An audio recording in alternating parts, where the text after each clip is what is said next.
শুরু করিতেছি মহান আল্লাহর নামে, যিনি পরম করুণাময় এবং অত্যন্ত দয়ালু। যারা ঢাকা শহরে বা যে কোনো জায়গায় ফ্ল্যাট কিনতে চান অথবা রিয়েল এস্টেটের কাছে আপনার জমি কি দিতে চান, বিল্ডিং বানানোর জন্য দিতে চান, তারা আজকে আমার এই ভিডিওটি দেখতে পারেন। কারণ আমার পিছনে যে লোকগুলা দেখতেছেন, এরা নিজের জমি রিয়েল এস্টেটের কাছে দিয়ে এখন তারা জমি তো গেছেই, নিজেরা ভাড়াটিয়া বাসায় থাকেন এবং দিন দিন তারা নিচের দিকে নামতে নামতে প্রায় পথে বসার মতো অবস্থা। এবং এই পুরা ঘটনাগুলা, এই যতগুলা চেহারা দেখতেছেন, তারা সবাই একসময় অনেক ভালো অবস্থা ছিল, তাদের ঢাকা শহরে বিভিন্ন জায়গায় জমি ছিল, কিন্তু তারা এই যে আপনারা দেখেন যে ডমিনো ইঞ্জিনিয়ার সালাম সাহেব, আব্দুল সালাম সাহেব, আর্কিটেক্ট, উনি ইঞ্জিনিয়ার হয়ে উনি গর্ব হওয়ার কথা আমার বাংলাদেশের জন্য। কিন্তু উনি কি করছেন, উনি সারা এই ডমিনো নাম ধারণ করে রিয়েল এস্টেট কোম্পানি করে মোটামুটি বেশিরভাগ মানুষকে পথে বসাই দিচ্ছেন। আবার উনার ভাই কিন্তু আমাদের সংসদের একজন সংসদ সদস্য। আমি আচ্ছা, আমার যেহেতু কলিগার নামটা বললাম না, এখন এই ডমিনোর আপনাদেরকে একটু ঘটনা শোনায়। আপনারা যারা ফ্ল্যাট কিনতে চান, অনেক টাকা পয়সা রেডি করছেন, বড় বড় ফ্ল্যাটের মালিক হবেন বা রিয়েল এস্টেটকে দিয়ে অনেক ভালো কিছু করবেন, তাদেরা একটু ইন্টারভিউটা শুনে নেন। বন্ধ করে দাও।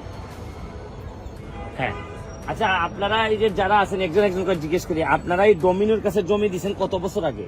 আমার প্রায় 14-15 বছর হয়ে গেছে। কোনো কিছুই করে না? কোনো কিছুই করে নাই। আমাদের সাইনিং মানিটাও আমরা পাচ্ছি না ঠিক মতন। আমরা ভাড়া থাকতে হচ্ছে, যেখানে আমাদের ঢাকা শহরের মতন জায়গা, আমাদের নিজের জায়গা ছিল, এখন ভাড়াইতে উপাধি আমাদের হয়ে গেছে। এখন কতজন এইরকম ওর কাছ থেকে এই ডমিনো থেকে বিক্রি হয়েছে? আমার জানা মতে 53টার উপরে, 50+ মানে এইরকম ল্যান্ড ওনাররা পথে বসাই দিচ্ছেন।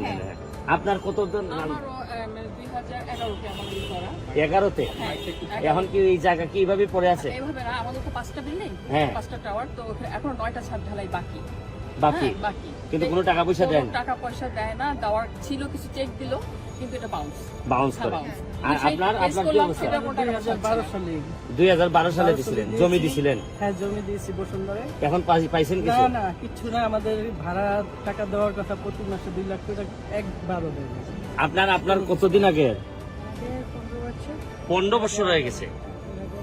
তা আপনাদের একটু শুনি, আপনার কাছ থেকে শুনি। আমাদেরটা আমরা দিয়েছি 2008-এর পরে 2011 3 বছর তারা কিছু করে নাই। 2011-তে আবার একটা এগ্রিমেন্ট করলো আমাদের আশ্বাস দিয়ে, 2014-তে হস্তান্তর করবে। 2014 থেকে এখন 2024, এখনো তারা হস্তান্তর করে নাই, কোনো ক্ষতিপূরণের টাকাও দিচ্ছে না। আমি আপনাদেরকে ভিডিওটা শেষ করার আগে কয়েকটা কথা বলি, যেহেতু আমি ব্যারিস্টার হিসাবে কথাগুলো বলতে চাই। এই রিয়েল এস্টেট কোম্পানিগুলো, এদের একটা প্রোটেকশন আছে, এদের সাথে আলোচনা বা এডিআর না করে কোর্টে মামলা করা যায় না, গেল একটা। তারপরে এরা চেক দেয় কোম্পানির নামে, বাউন্স করলে পরে এরা এককভাবে কোম্পানির সাথে কুলাই উঠতে পারে না। তারপর হচ্ছে কি, এরা মাসলম্যান থাকে, এদের একটা মানুষ তার মাসল, এই আপার তার মাসলম্যান থাকে না, যার কারণে এই রিয়েল এস্টেট কোম্পানিগুলার যেগুলা বাজে, এরা বেশিরভাগই আমাদের এলাকার এই বেশিরভাগ মানুষের যে শেষ জীবনের ইনকামটা দিয়ে একটা ফ্ল্যাট কিনে মানুষ, বা একটা প্লট কিনে, অথবা যারা মালিক আছে, যারা নিজের টাকা দিয়ে বানাইতে পারে না, তারা এই জমিগুলা রিয়েল এস্টেটের কাছে দেয়। কিন্তু এটার একটা প্রকৃষ্ট উদাহরণ কিভাবে আমাদের এলাকার মানুষগুলা উচ্চবিত্ত থেকে মধ্যবিত্ত হচ্ছে। এখন আপাতত মধ্যবিত্ত, তবে অল্প দিনের মধ্যে নিম্নবিত্ত বা মধ্য নিম্নবিত্ততে চলে যাবে এরা। তা আমি সরকারের কাছে দাবি জানাবো, এবং আপনারা যারা ফ্ল্যাট কিনতেছেন বা যারা এই রিয়েল এস্টেটের কাছে দিচ্ছেন বিভিন্ন, তাদের ব্যাপারে খবর নেন। কারণ এদের চেহারাগুলা দেখে বুঝেন, যদি মনে হয় যে ভবিষ্যতে এইবার আইসা আবার সুপ্রিম কোর্টে এইভাবে দাঁড়াইতে চান, তাইলে না বুঝে দিয়ে দিন। আর যদি বুঝে দিতে চান, আর এই ডমিনোর যিনি আছেন তার ব্যাপারেও আমি সরকারের কাছে দাবি জানাবো যে কিছু আর্কিটেক্ট আব্দুল সালাম, খালি এরা কিন্তু সাধারণ পরিবারের মানুষ না, বিচারপতির পরিবারের মানুষ, বড় বড় অফিসের আদালতের মানুষ, তারা সেনাবাহিনীর মানে বুঝেন, এরার কাছে এই মুক্তিযোদ্ধার পরিবার, এদের কাছে কিচ্ছুই না। এই আব্দুল সালাম, আর্কিটেক্ট আব্দুল সালামের কাছে এরা তো কিচ্ছুই না।